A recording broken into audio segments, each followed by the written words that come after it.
is basically a legal question.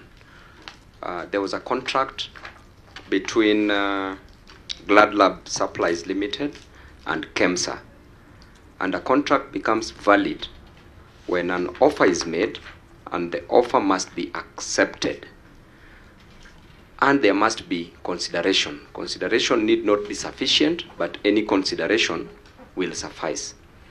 So in your situation, Kemsa, being the offeror, they offered a specific price of 3,183 Kenya shillings.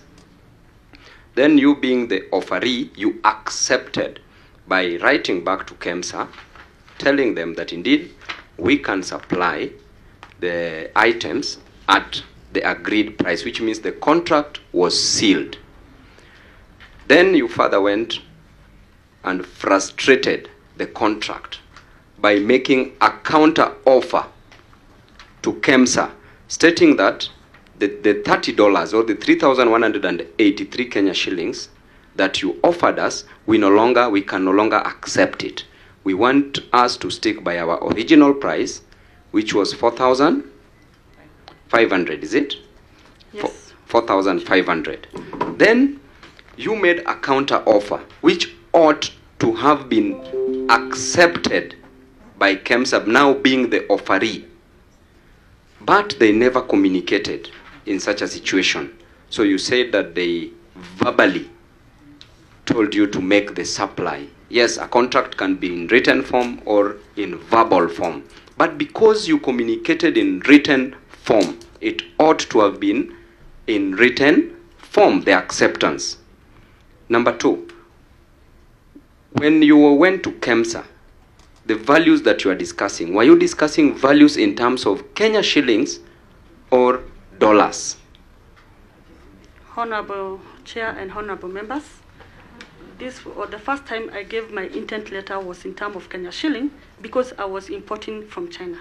But now, when I talked to my Indian the following day, as I have written as per our agreement, this shows there was a discussion between us and Kemsa. And why I got that dollar is from my supplier from India. He supplies to me goods, and so he quotes in dollars.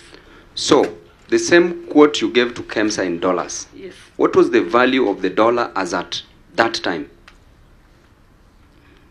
Honorable member, I can't remember. It will help us with the numbers here. I can, unless I confirm, by then I'm not really. Lastly, you eventually did your supply at a cost of 95 Kenya shillings.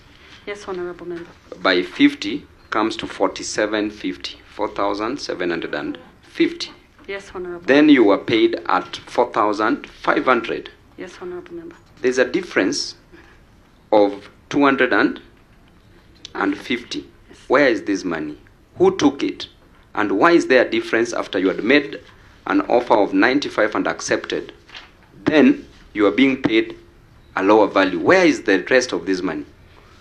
Honorable member and honorable chair, and honorable member, that is when after we negotiated, there was a negotiation when I was signing the contract that I'm supposed to, the price I gave them at 95. Then after we negotiated with them, the procurement committee, we settled, or I personally settled, at a price of 90 shillings. I went down.